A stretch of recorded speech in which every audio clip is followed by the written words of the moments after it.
काम से बड़ा कोई धर्म नहीं होता, काम से बड़ा कोई धर्म नहीं होता और मेहनत से बड़ा कोई कर्म नहीं होता। तो दोस्तों आप अपने काम और मेहनत पे फ़ोकस करिए, सफलता आपका कदम चूमेगी। तो दोस्तों आज हम लोग इस वीडियो में इतिहास के 50 इम्पोर्टेंट प्रश्न को देखने वाले हैं, जो कि हर कॉम्पिटिटिव एग्ज़ाम में पूछे जाते हैं। यूपी पुलिस हो गया, यूपी एसआई हो गया, एसएससी जीडी हो गया।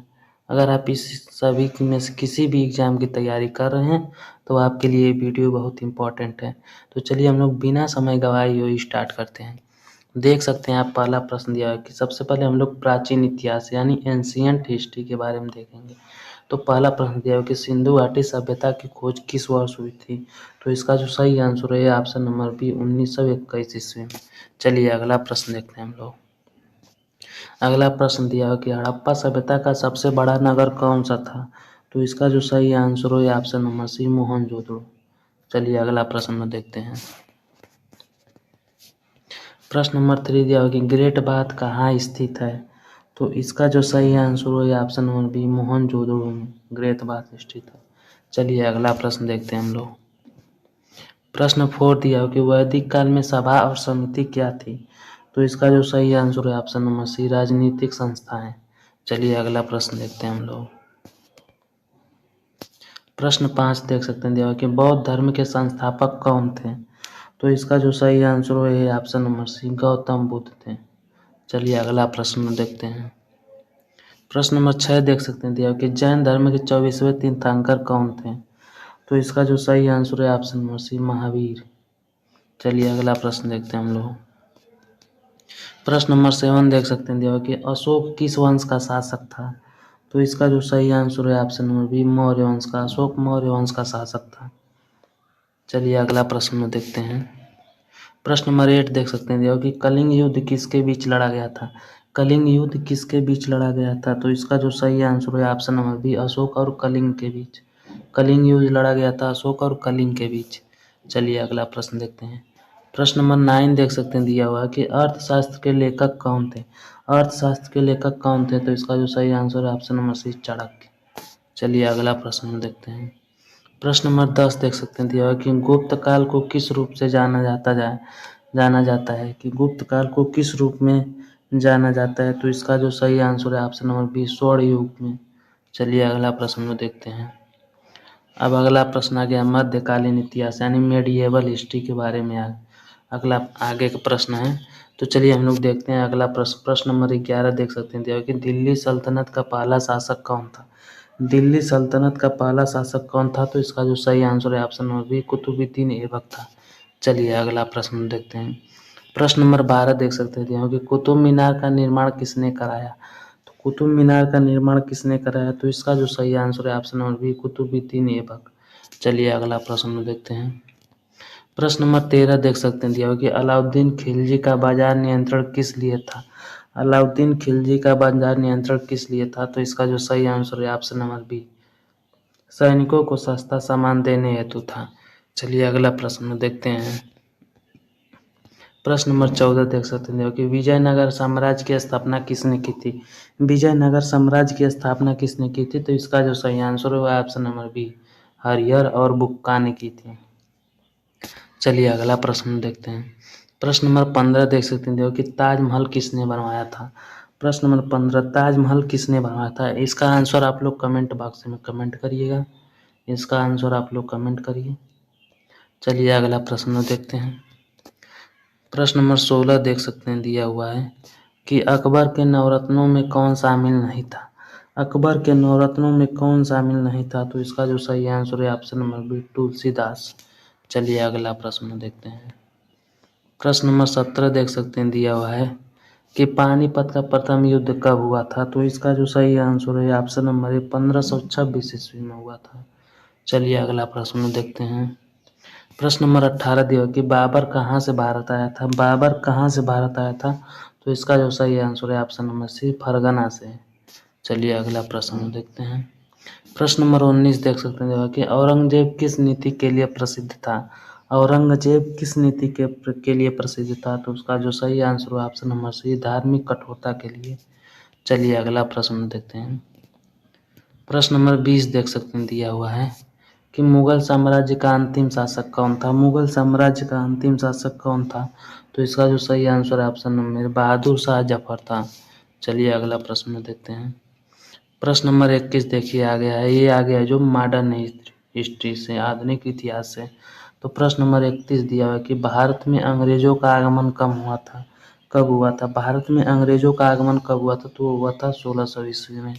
चलिए अगला प्रश्न देखते हैं। प्रश्न नंबर 22 देख सकते हैं, देखो कि ईस्ट इंडिया कंपनी की स्थापना कब हुई थी? ईस्ट इंडिया कंपनी की स्थापना जो हुई थी वो 1600 ईस्वी में हुई थी।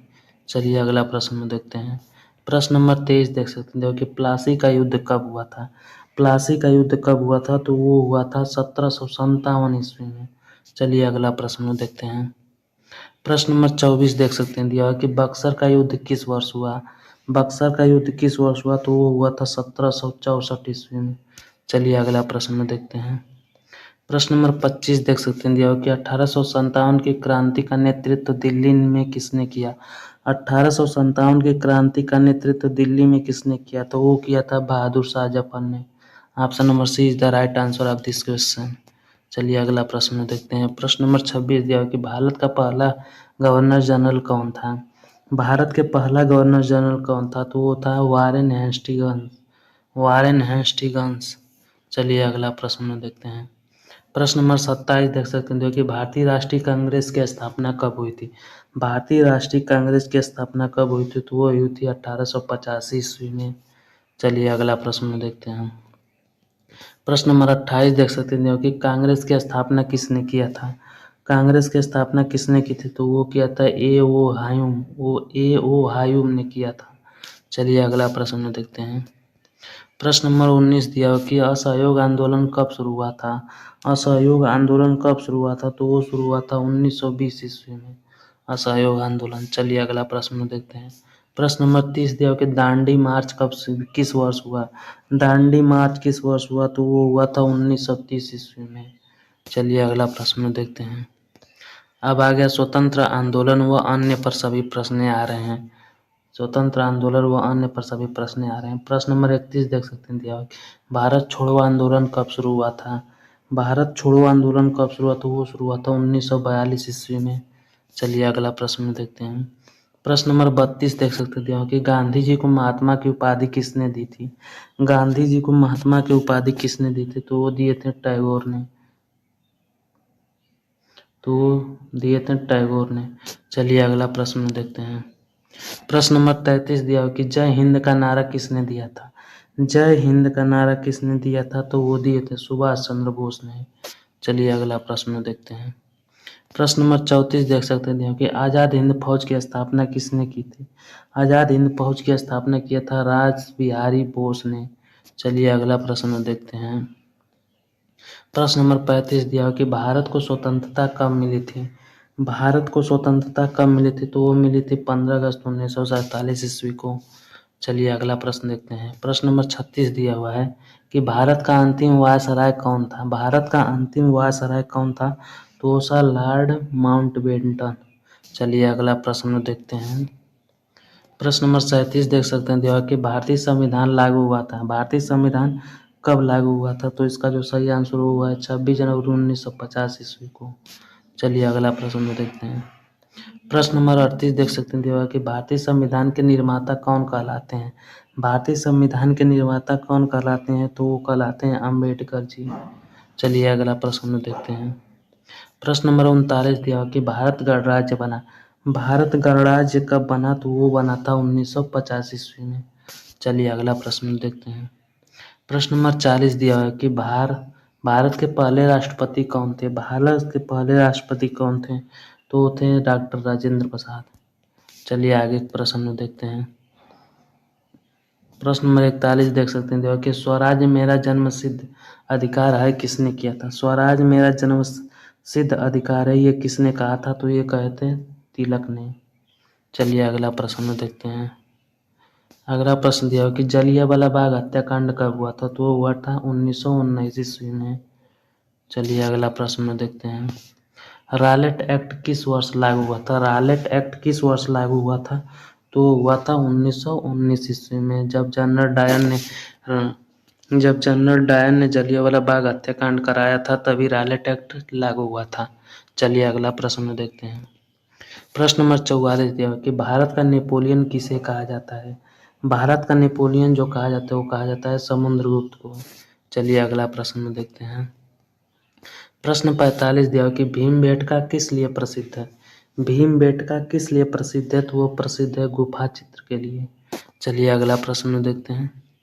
प्रश्न नंबर 46 दिया हुआ है कि सिंधु घाटी सभ्यता का बंदरगाह नगर कौन सा था? सिंधु घाटी सभ्यता का बंदरगाह नगर कौन सा था?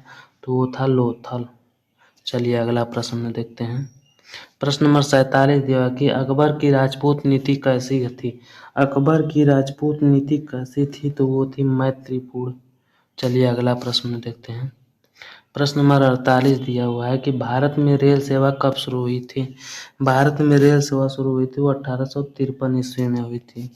चलिए अगला प्रश्न देखते हैं। वंदे मातरम किसने लिखा था? वंदे मातरम किसने लिखा था? तो वो लिखा था बंकिम चंद्र चट्टोपाध्याय ने। चलिए अगला प्रश्न देखते हैं। प्रश्न नंबर 50 देख सकते हैं कि भारत का राष्ट्रीय आंदोलन किस सदी में शुरू हुआ था? भारत का राष्ट्रीय आंदोलन जो शुरू हुआ था वो 19वीं सदी में हुआ था।